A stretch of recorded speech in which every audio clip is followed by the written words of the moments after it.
Estimados y estimadas, les saluda nuevamente el doctor Alejandro José Gutiérrez Dávila.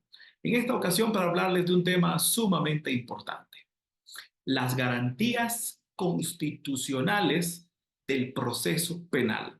Las garantías constitucionales del proceso penal. Pues bien, antes de iniciar con este tema tan interesante, les recuerdo que suscriban a mi canal Filosofía del Derecho, doctor Alejandro Gutiérrez, y denle pulgar arriba a este video si les gusta para seguir recibiendo contenido como este y de otros temas relacionados sobre derecho penal, derecho procesal penal, derecho constitucional, etcétera. Así que sin más, iniciamos. Pues bien, las garantías constitucionales en el proceso penal. En el caso del proceso penal guatemalteco, estamos ante un proceso penal garantista, el cual se encuentra protegido, humanizado por el texto constitucional. La propia Constitución Política de la República regula en orden las garantías del proceso penal. Incluso algunas de esas garantías las eleva a el rango de valores superiores axiológicos del ordenamiento jurídico del Estado. Pues bien, veamos cómo la Constitución Política reúne en orden y regula de una forma ordenada esas garantías del proceso penal guatemalteco. Pues bien, empezamos. El artículo quinto de la Constitución. Artículo quinto. Recordamos que los primeros 9 artículos de la Constitución son ordinales porque tienen la categoría de imperativos categóricos axiológicos. Pues bien, artículo quinto. El artículo quinto de la Constitución establece que toda persona tiene derecho a hacer lo que la ley no le prohíbe. Pero si en determinado momento realizase algo contrario a la ley y que constituye un hecho punible, entonces aparece el artículo sexto de la Constitución Política de la República de Guatemala, con la garantía de la detención legal. La garantía de la detención legal. Pues la garantía de la detención legal establece que únicamente puede ser detenida una persona por flagrancia o por orden de autoridad judicial competente. Pues bien, si es detenida por flagrancia, el artículo 257 del Código Procesal Penal nos dice cuáles son los elementos de la flagrancia. Y entonces es menester tener en cuenta lo siguiente, que si el hecho por el cual se ha sorprendido una persona en flagrancia es de aquellos que constituyen delitos excarcelables, no amerita la detención. ¿Por qué? Porque aparecen otra serie de garantías alrededor, como el favor libertatis y la excepcionalidad de las medidas de coerción, también regulados tanto en los tratados internacionales como en el Código Procesal Penal. De tal cuenta entonces que si el hecho punible es escarcelable, la persona, aún cometiendo flagrancia, no podría ser detenida.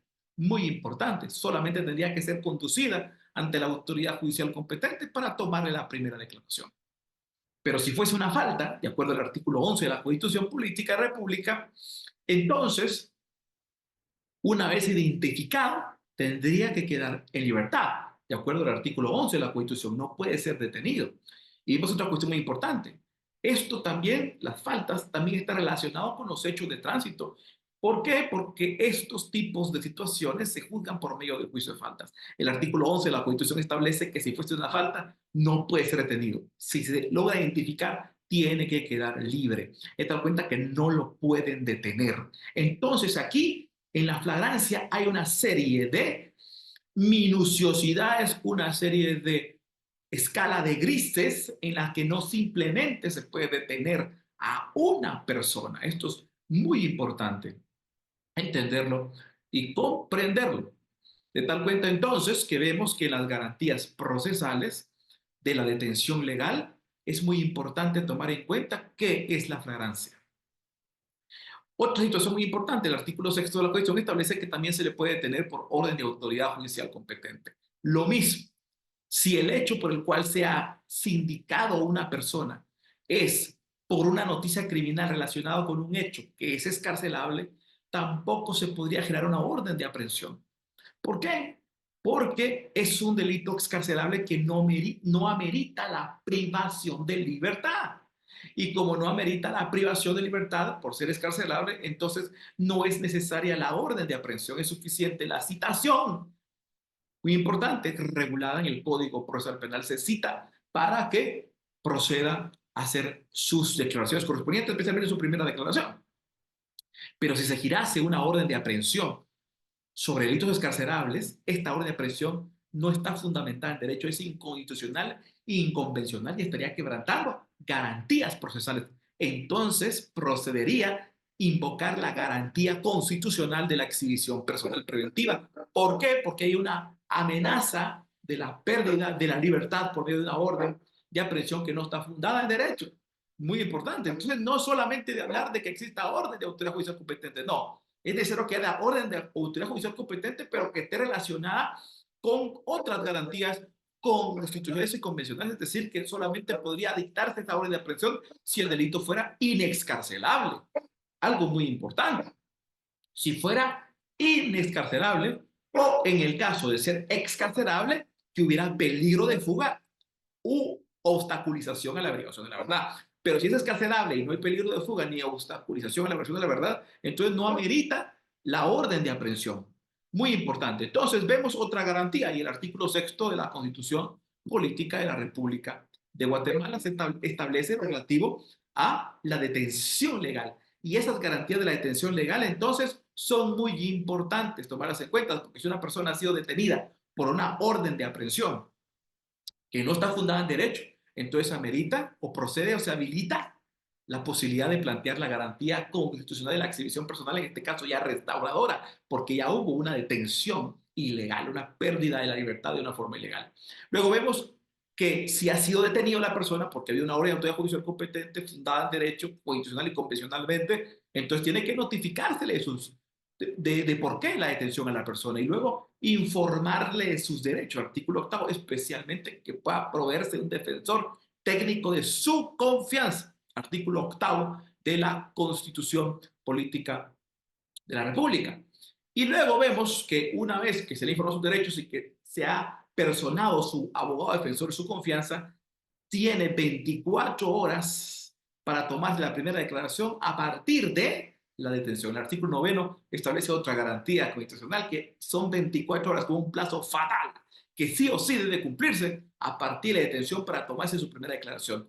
Llegado el momento de la primera declaración, entonces, muy importante porque hay otra garantía en el artículo 13 que antes de la primera declaración no puede ser expuesto ante los medios de comunicación social una persona. Muy importante, porque una persona es expuesta ante los medios de comunicación social antes de la primera declaración, de acuerdo al artículo 13, estaríamos ante una detención ilegal que quebrantaría todas las formas del procedimiento y habilitaría nuevamente la procedencia de una garantía constitucional de la exhibición personal, en este caso restauradora. Ahora, una vez llega la primera declaración, artículo 13 de la Constitución Política de la República de Guatemala, se debe resolver la situación jurídico-procesal del sindicado, se le intima los hechos, se le imputa el hecho punible y solamente si hubieran motivos racionales suficientes para creer que pudo haber cometido el hecho, solamente si hay motivos racionales suficientes para creer que pudo haber cometido el hecho, muy importante, se le puede dictar prisión preventiva y, por supuesto, el autoprocesamiento, ligarlo a proceso. Lo contrario, tiene que quedar libre, tiene que evitársele la falta de mérito si no hay motivos racionales suficientes. Y cuando hablamos de motivos racionales suficientes, nos referimos a la primera calificación legal del hecho. Es decir, en la etapa de la primera declaración se hace la primera calificación, establecer que hay una acción típica. Y para establecer que hay una acción típica, que son las primeras dos categorías dogmáticas del delito, hay que ver que la acción para que exista tiene que haber conducta, una conducta voluntaria dirigida hacia el fin de cometer el hecho y que esa conducta sea la normalmente idónea para producir el resultado, es decir, que no hubiese existido una concausa preexistente, concomitante o superviniente que hubiera producido el hecho. Muy importante. Por ejemplo, una persona que le da un puñetazo a otra persona y la persona era hemofílica y se desangre y muere, si no conocía la concausa preexistente, en este caso, la concausa preexistente fue la que mató a la persona y no el hecho. Por lo tanto, no existe relación de causalidad ahí y no habría una acción típica, muy importante, salvo que conociese y tuviese el dominio del el hecho de que y del conocimiento de la concausa preexistente de hemofilia. En todo caso, ahí tendría entonces un dominio del hecho y un animus de Candi. Pero fuera de eso, Si no existiese eso, no hay motivos reales suficientes. Ahora, el sindicato no tiene por qué probar que conocía o no conocía la concausa. Es el Ministerio Público, durante las investigaciones preliminares con los medios de investigación, el que debe determinar si el sindicato conocía la concausa persistente de la hemofilia o no. Muy importante. Ahora, si hubiese una concausa superviniente, por ejemplo, que la persona hirió a otra, y la persona fue llevada a un hospital y en la emergencia los médicos por negligencia no desinfectaron los bisturís y le produjeron la muerte a consecuencia de la mala práctica médica. ¿Qué mató a la persona? Una causa superviniente. En este caso, entonces, no es la acción la normalmente una para producir el resultado, no hay acción típica, no hay motivos racionales suficientes para que él pueda cometer el hecho, no amerita autoprocesamiento ni autoprotección preventiva. Y no tiene por qué probar el indicado porque es la carga de la prueba la tiene el Ministerio Público que a través de los medios de investigación, porque todavía no se llama prueba, todavía se llaman medios de investigación, tendrá que determinar efectivamente que la persona es la que tiene el dominio del hecho. O si efectivamente la concausa lo mató, no pueden haber motivos no suficientes. Una concausa persistente, una concausa concomitante, una concausa superveniente. En este caso, la causa no es la normalmente idónea para producir el resultado. Y además, entonces no hay motivos racionales suficientes para creer que ese indicado pudo haber cometido el hecho. Muy importante. Y luego tenemos otra situación, que la acción sea típica. Y la tipicidad tiene distintos elementos. Está conformada la tipicidad del tipo objetivo, el tipo subjetivo. El tipo objetivo de sus elementos, sujeto activo, sujeto pasivo, objeto personal, objeto material, nexo entre causa y resultado, lesión del bien jurídico tutelado, y el tipo subjetivo, elementos volitivos y cognitivos del dolo si fuera doloso. En este caso, entonces, la acción tiene que establecerse en la tipicidad, pero también podría hacerse que se den elementos de ausencia de acción, por ejemplo, el estado de inconsciencia, los movimientos reflejos o la fuerza irresistible exterior absoluta. Eso produce que no exista la acción, está desvaneciendo la acción. Entonces, una acción típica. No hay motivos racionales suficientes para creer que pudo haber cometido el hecho. Y si no se subsume en esa primera calificación la acción entre los elementos del tipo de una manera provisional, muy importante, no hay suficientes medios de investigación para determinar con razón suficiente. No hay elementos que se contradigan, no hay la razón suficiente, no hay identidad entre la acción y cada uno de los elementos fácticos y los medios de investigación para determinar que la acción fue típica. Entonces, de acuerdo a los principios de la lógica, no hay motivos racionales suficientes, no puede haber una primera calificación provisional de la acción típica y por lo tanto no puede haber autoprocesamiento y autoexpresión preventiva. Eso se refiere a la garantía constitucional del artículo 13 del Código de la Constitución Política de la República. El artículo 13 de la Constitución Política de la República establece una garantía constitucional importantísima, que existan motivos racionales suficientes en esa primera calificación provisional para determinar que hay una acción típica que amerite el autoprocesamiento y la autoprocesión preventiva. Si no existiese una resolución debidamente fundamentada y debidamente motivada en la cual está estableciendo que existe una acción típica, que hay suficientes elementos de investigación, medios de investigación aportados por el ente persecutor, por el ente investigador, para determinar que efectivamente hay una acción típica y que hay una razón suficiente para creer que es una acción típica y que es atribuible a la persona o que la persona probablemente la pudo haber cometido, entonces no hay motivos racionales suficientes. Si no hay identidad entre los elementos fácticos y los medios de investigación, si hay contradicción entre los elementos fácticos y los medios de investigación, no hay razón suficiente, no hay motivos racionales suficientes y no, entonces no puede dictarse una autoprisión preventiva y a un autoprocesamiento, una garantía constitucional establecida en el artículo 13 de la Constitución Política de la República de Guatemala. Entonces, se dictase una autoprisión preventiva.